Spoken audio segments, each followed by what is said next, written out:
Hello दोस्तों, आज हम द ट्रेनेगार्ड इमोर्टल का एक और चैप्टर एक्सप्लेन करने जा रहे हैं। इस चैप्टर की शुरुआत वहाँ पर होती है जहाँ पर वांगलिन ग्रे रोब वाले शख्स से मिलता है और मिलने के बाद टावर से बाहर आ जाता है।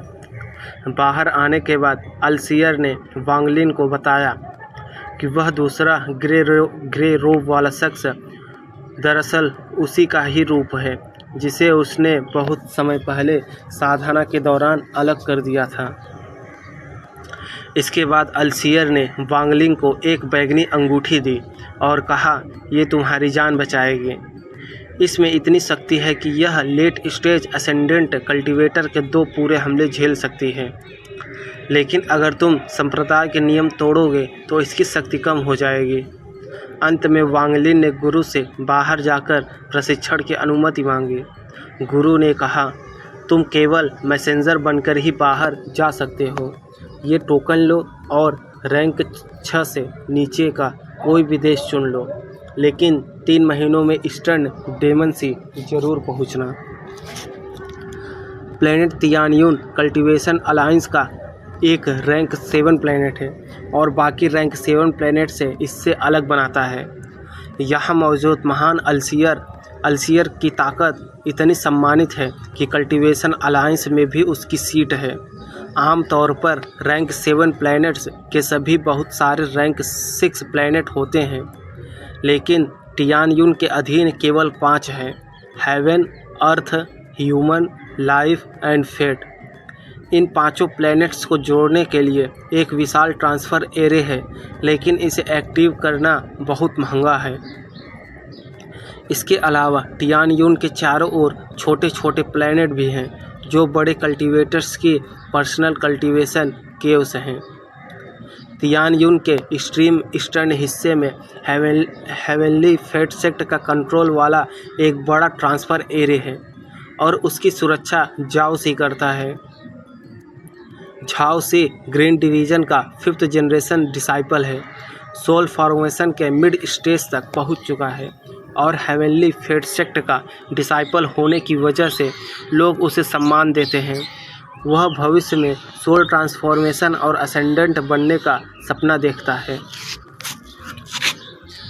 एक दिन सुबह सुबह झाओ सी मेडिटेशन कर रहा था कि अचानक आसमान से एक तेज पर्पल लाइट मेटेओर्स की तरह आई।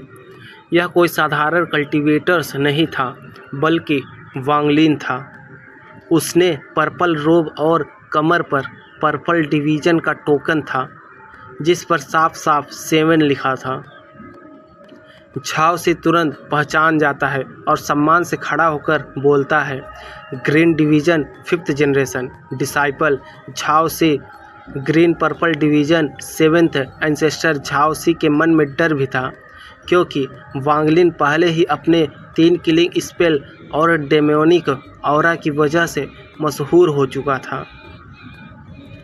उसने पर्पल डिवीज़न के दूसरे ब्रदर को मारा, लेट स्टेज सोल ट्रांसफॉर्मेशन वाली 4th सिस्टर को हराया और एसेंडेंट लेवल के 6 ब्रदर से भी बैटल की। वांगलिन ने शांत स्वर में कहा, अर्थ प्लेनेट का फॉर्मेशन खोलो। झाओ सी ने तुरंत एरे एक्टिवेट किया। यह एरे 5 किलोमीटर तक फैला था। जमीन पर गहरी रिवाइंस और कॉम्प्लेक्स सिंबल के साथ जब यह एक्टिव हुआ तो ऐसा लगा मानो कोई विशाल जीव जाग रहा हो। सिंबल चमकने लगे और घोंसली लाइट फैल गई। वांगलिन उस रोशनी में लिपट गया और अचानक गायब हो गया अर्थ प्लेनेट की ओर। अर्थ प्लेनेट मिट्टी जैसी पीली सतह वाला और प्लेनेट सुजाकू के बराबर बड़ा था। यहाँ केवल जुन सेक्ट नामक रैंक 6 कल्टीवेटर कंट्री था, जिसका एंसेस्टर जुआन मिंग एसेंडेंट स्टेज से भी ऊपर था। जब सेक्ट ने सुना कि वांगलिन आ रहा है तो जूनियर सेक्ट मास्टर जू युनसान और इल्डर ट्रांसफ़र एरे के पास खड़े होकर उसका स्वागत करने आए। उन्हें पता था कि अल्सियर का नया डिसाइपल वांगलिन बहुत बड़ा बनने वाला है और इसी ग्रैंड एंट्री के साथ वांग लिन ने अर्थ प्लैनेट पर कदम रखा। ट्रांसफ़र एरे का सिंबल धीरे धीरे गायब हुआ और वांग लिन बाहर निकलता है। वह चारों ओर शांतिपूर्वक देखता है और उसकी नज़र तुरंत सू युनसान पर पड़ती है। सू युनसान अपनी आंखें संकीर्ण करता है और हंसते हुए पूछता है, क्या आप वांग लिन हैं? अलसीर के डिसाइपर वांग लिन अपना हाथ जोड़कर शांत स्वर में कहता है, हाँ सर। और आप? जू युनसान मुस्कुराता है और कहता है कि वह अर्थ प्लैनेट के जुआन युन सेक्ट का जूनियर सेक्ट मास्टर है और अपने ड्यूटी के लिए यहाँ आया है। वांग लिन हल्की मुस्कान के साथ जवाब देता है, तो भाई सू, मैं आपका बोझ नहीं बन रहा हूँ। जू युनसान और वांग लिन बात करते हुए जल्दी ही वांग लिन के लिए एक सुंदर और शांत जगह तय कर देते हैं। अगले दिन मीटिंग सेट के बाद जू युनसान वहाँ से चला जाता है। वांग लिन को जो जगह मिली वह बहुत ग्रेसफुल और क्विट थे। उनके कमरे की खिड़की खोली और बाहर देखा। डेलिकेट फूल चारों ओर बिखरे हुए थे और हर एक अपनी खूबसूरती में कंप्लीट कर रहे थे। वांग लिन धीरे धीरे फूलों के बीच से गुजरते हुए सोचता है कि सबसे ज़रूरी काम अभी मेरा कल्टीवेशन लेवल बढ़ाना है। भले ही मैं प्लैनेट सुजाकू से दूर हूँ, तो सेन हमेशा मेरे ऊपर तलवार की तरह टंगा है। वह कभी भी लैंड ऑफ एंशिएंट गॉड छोड़ सकता है और जब ऐसा होगा वह निश्चित रूप से मुझसे मिलने आएगा। वांग लिन कैलेस्टियल स्लॉटर आर्ट के बारे में सोचता है, जो उसने रास्ते में थोड़ा पढ़ा था। वह समझता है कि लाइफ फोर्स सील से शरीर की रक्षा करना वास्तव में एक शक्तिशाली डिफेंस बनाता है। इसके अलावा हेवन डिफाइंग बीड को कंप्लीट करने के लिए मेटल एलिमेंट की आवश्यकता है, जिसे जल्दी से जल्दी हासिल करना है।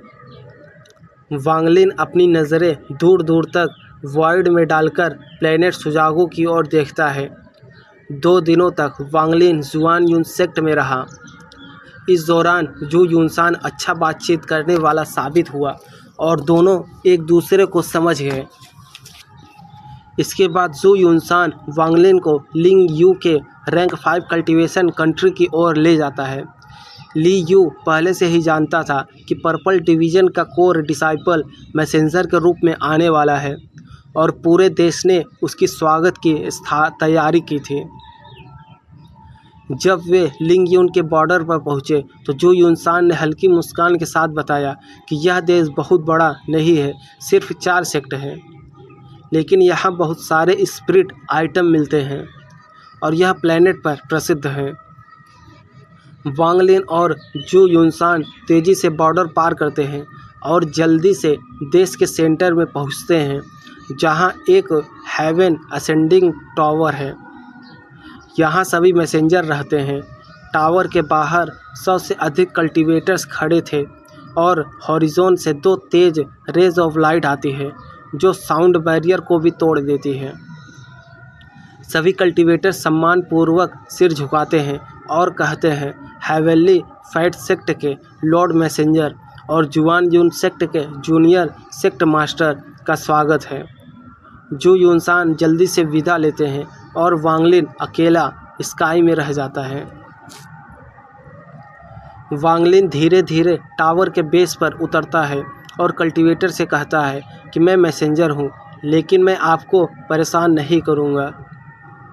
मैं क्लोज डोर कल्टीवेशन में जा रहा हूँ। कोई भी 5000 किलोमीटर के भीतर नहीं आए।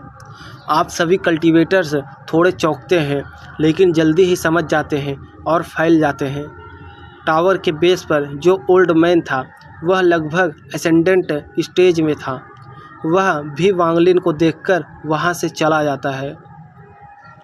वांग लिन टावर में प्रवेश करता है और लोटस पोजीशन में बैठता है। वह अपनी बैग से होल्डिंग से रिस्ट्रिक्शन फ्लैग निकालता है और एक झटके में 5000 किलोमीटर के आसपास ब्लैक फॉग फैला देता है। इसके बाद वह 1 मिलियन सोल फ्लैग को हिलाता है और प्राइमरी सोल को ब्लैक फॉग में रिलीज करता है। सिर्फ क्लीन सोल फ्रैगमेंट पे छोड़ देता है। फिर वांगलिन अपने हाथ से जेड को बुलाता है। वह वही ग्रे जेड है जिसे ग्रे रोब्ड अल्सियर ने उसे दिया था। Celestial slaughter art. वांगलिन अपने डिवाइन सेंस जेड में डालता है और अभ्यास में जुट जाता है।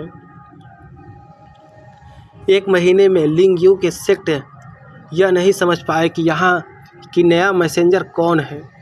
नॉर्मली मैसेंजर स्पिरिट स्टोन या कैलेस्ट्रियल जेड मांगते हैं, लेकिन वांगलिन 1 महीने तक टावर से बाहर नहीं निकला और ब्लैक फॉग ने आसपास के लोगों को रोक दिया।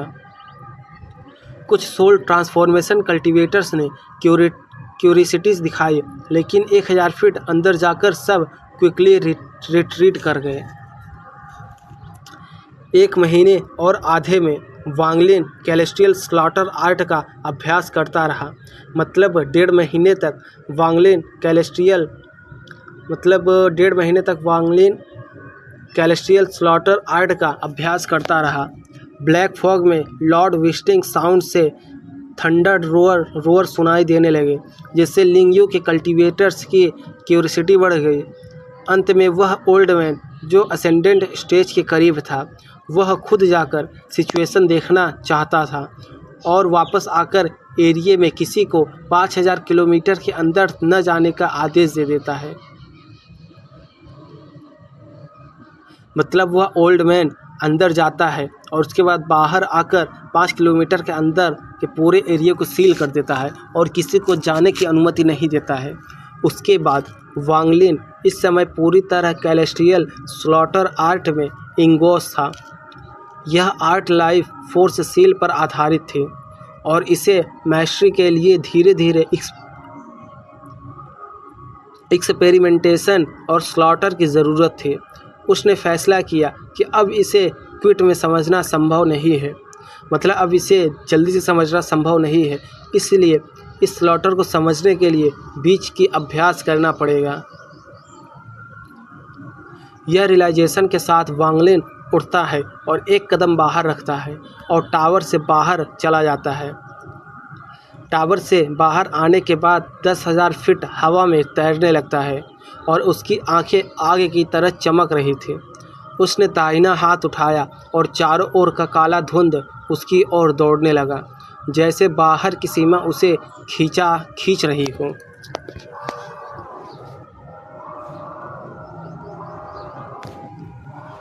आसमान और बादल का रंग बदलने लगा और गरजती बिजली की आवाज़ चारों ओर गूंजने लगी। कुछ ही क्षणों में 5000 किलोमीटर के भीतर का काला धुंध उसके हाथ में एक बच्चे के सिर के आकार की गेंद में बदल गया। उस गेंद में बिजली के चमक और शक्ति का दबाव महसूस हो रहा था। उसने अपनी मुट्ठी कस ली और धुंध के भीतर की शक्ति कोलैप्स हो गई। उसने अपनी मुट्ठी कसी, जिससे धुंध के भीतर की शक्ति कोलैप्स हो गई। यह अनगिनत काले धुएं की स्ट्रैप्स में बदल गई, जो उसके चारों ओर घूमने लगी। फिर ये स्ट्रैप्स आपस में मिलकर एक ध्वज में बदल गई, जो बिना हवा के भी फड़फड़ाने की आवाज़ निकाल रहे थे। उसने कहा, प्रारंभिक आत्माएं वापस आ जाओ, और सभी आत्माएं वापस अपने ध्वज में लौट गई। वह सोचता है कि इस कला का अभ्यास करते हुए वह अपनी आत्मा की शक्ति भी बढ़ा लेगा, ताकि कठिन परिस्थितियों में जीवित रहने की संभावना बढ़ जाए। उसे कुछ ही समय बाद एक अन्य स्थान पर जाना है। कुछ समय बाद वह एक पर्वत श्रृंखला की ओर निकल जाता है। वहाँ का क्षेत्र कुछ रहस्यमय नीली रोशनी से ढका हुआ था। जमीन में एक बड़ा पत्थर स्थापित था, जिस पर बड़े अक्षरों में लिखा था, पृथ्वी उत्तर डोमेनिक भूमि। ये अक्षर इतनी शक्ति से भरे हुए थे कि आसपास लगातार तेज हवाएं चल रही थी। उसने पत्थर के नीचे खड़े होकर उसे लंबे समय तक देखा। पत्थर के पीछे हल्की धुंध थी, लेकिन वहाँ की हर चीज़ स्पष्ट दिखाई दे रही थी। वह पर्वत श्रृंखला की ओर कदम बढ़ाता है और सोचता है कि इस कला का अभ्यास केवल लड़ाई और संघर्ष के बीच ही किया जा सकता है। यही आज उसके अभ्यास का समय है। तभी दूर से कई तेज रोशनी की किरणें दिखाई देती हैं। वह अपने कदम नहीं रोकता और धीरे धीरे पर्वत श्रृंखला में प्रवेश करता है। उसकी छवि धुंध में गायब हो जाती है। कुछ ही समय बाद 5 लोग दिखाई देते हैं, 3 पुरुष और 2 महिलाएं। उनके कपड़े अलग अलग शैली के थे और सभी शक्ति से भरे हुए थे। उनमें से एक महिला लाल पोशाक में थी और उसने देखा कि कोई इस क्षेत्र में प्रवेश कर रहा है। वह अब तक की सबसे अनुभवी स्तर की साधक थी, मतलब अनुभवी स्तर की शिष्या थी। 3 पुरुषों में एक मध्यम आयु का और सुंदर। उसने मुस्कुराते हुए कहा कि यह क्षेत्र प्रतिबंधित नहीं है और यहाँ प्रशिक्षण के लिए कई लोग आते रहते हैं। दूसरा पुरुष लगभग 20 वर्ष का था, नीली पोशाक में मुस्कुराता है और कहता है कि वह एक प्रसिद्ध समूह है। बाकी पुरुष और महिला चुप थे। सफ़ेद पोशाक वाली महिला को किसी व्यक्ति ने खुला विरोध था, मतलब उस महिला को किसी व्यक्ति से खुला विरोध चल रहा था। उनकी बातचीत के बीच वह पर्वत श्रृंखला में तेजी से आगे बढ़ रहे थे। उसकी आंखों में ठंडापन था और सोचता है कि यह अवसर एक विशेष जानकारी प्राप्त करने का सही समय है। यह पर्वत श्रृंखला के अंदर धीरे धीरे प्रवेश करता है और तैयारी करने लगता है, क्योंकि उसकी कला केवल संघर्ष और लड़ाई के बीच ही पूरी तरह समझ में आती है। इसका मतलब यह हुआ कि जब वांग लिन पर्वत श्रृंखला की ओर जा रहा था तो उसने पर्वत श्रृंखला पर 5 लोगों को आते हुए देखा, जिसमें 2 महिलाएं और 3 पुरुष थे। उनमें से एक महिला वांग लिन को देख लेती है और वह समझ जाती है कि यहाँ कोई आ रहा है। तो उनमें से एक पुरुष बोलता है कि यह कल्टीवेटर्स का एरिया है, यहाँ